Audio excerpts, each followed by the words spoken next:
When the smoke clears at the end of the video, make sure you sign up for that Vanguard giveaway.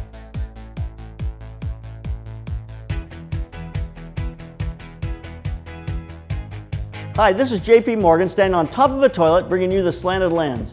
Today we're shooting a button for a commercial for Rooter Hero.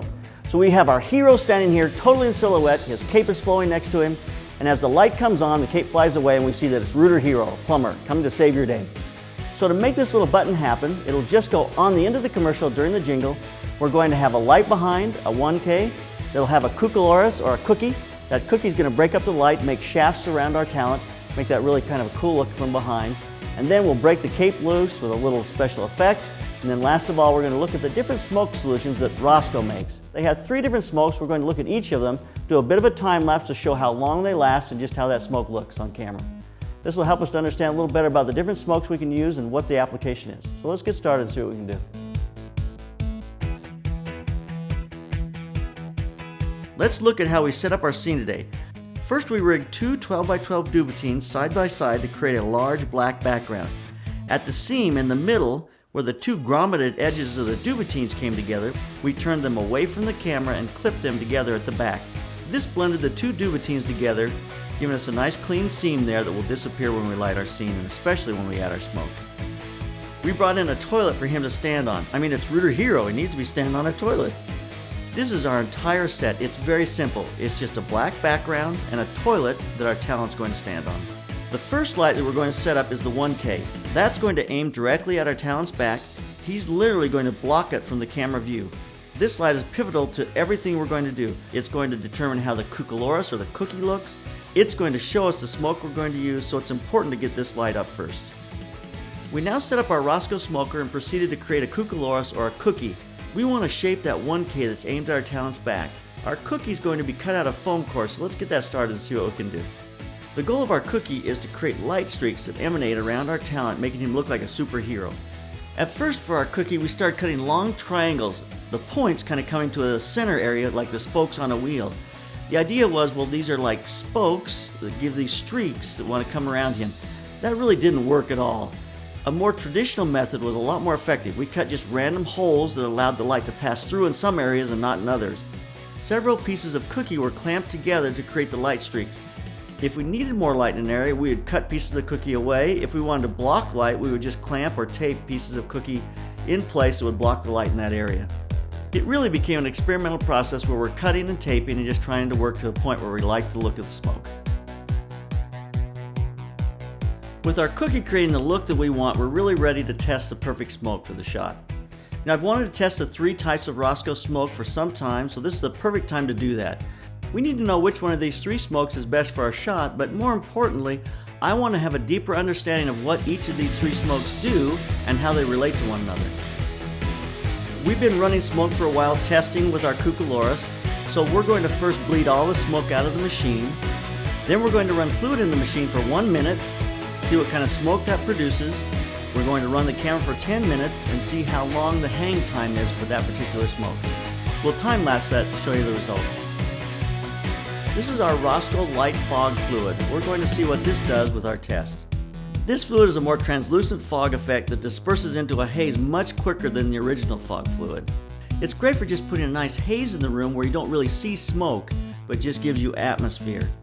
It does disperse very quickly, so it needs to be replenished often. We now move to the stage and studio fog fluid. This is thick, it's a billowy fog, but has a very short hang time. It's good for creating fog for one single shot, and then it disperses quickly so you can move on to your next shot that's smokeless. This is also the fluid to use for creating low-lying effects indoors. That way the smoke is dispersing before it rises up too far into the shot. So it's a great smoke to use with your chill box. We're now going to test Rosco's original green fluid. It's a very thick, opaque, and billowy smoke with a very long hang time. Let's take a look at that and see what it does. It can be a little overpowering to the shot sometimes. In our case, you could almost not see the talent's face. We will use this smoke for our shot, but we'll use bursts of it, followed by fanning to kind of thin it out so we can see the face of the talent very clearly. It gives you a great smoke effect that you can work in for a long time. There are great applications for each of these fog effects. The Rosco light is great to get a shot and be able to move on. It's also great to create atmosphere in the room and not overpower the set. You can run the smoker on bursts every few minutes and create a constant, subtle atmosphere in the room. The STAGEA Studio is great to get heavier smoke, but then it clears quickly so you can move on.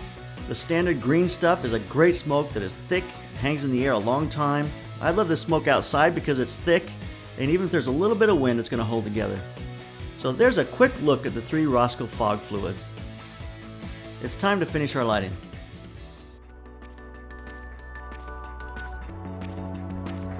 We started with a 1K as a backlight to create our smoke effect. It's working with the cookie and looking great, so here's our 1K.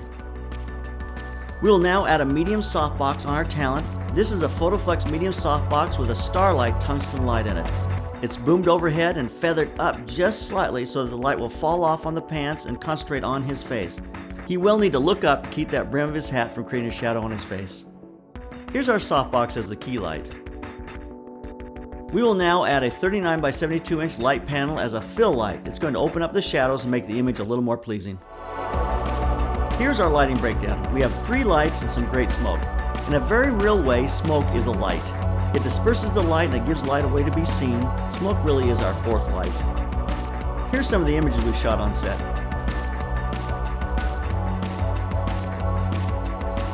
Now we're going to move on to video. Our biggest challenge in motion is that we need the cape flying in the wind and then releases and flies out of the shot as the light comes on to reveal our plumber. To make this cape release, we cut the ties off the cape, then we took a straight pin and pinned the cape back onto our talent. The head of the pin was aimed down towards the floor and pushed up to pin the cape together. Then a piece of brown fishing line was tied to the head of the pin. Now as the pin is pulled down, it releases the cape and it flies off. The cape is turned slightly to his left shoulder so the fan can catch it and let it flow out into the camera. To help the fan out, we added a fishing line to pull the cape up into the air and catch the wind, with a second fishing line to pull it down in the back. This second line helps create almost like a sail for a boat to catch the wind to make it billow out into the shot. We have 4 people running the shot. One releases the pin on the cape, one holds the cape up with a fishing line from the camera left side to catch the wind, and one pulls the cape down in the back with a fishing line. After I roll the cameras, I'm going to run and turn the light on as the cape releases and flows out of the frame. Here's our final video piece. I really enjoyed doing this shoot. I have a better understanding of the different Rosco smokes and how to use them on set. The shot went great. We even did a simple effect on set that we can call the flying cape effect. I hope you found this helpful, so keep those cameras rolling, keep on clicking. I hope you enjoyed our lesson today on smoke and cutting cookies, but remember to get yourself involved in the Vanguard giveaway. There's many different ways you can enter to win one of these pieces of equipment from Vanguard, so go to theslantedlens.com. You have until midnight on the 20th of December, then we're going to give this all away for Christmas. So go to theslantedlens.com and enter to win one of these great pieces of equipment from Vanguard. Also, don't forget to like us on Facebook and subscribe on our YouTube channel. Keep those cameras rolling, keep on clicking.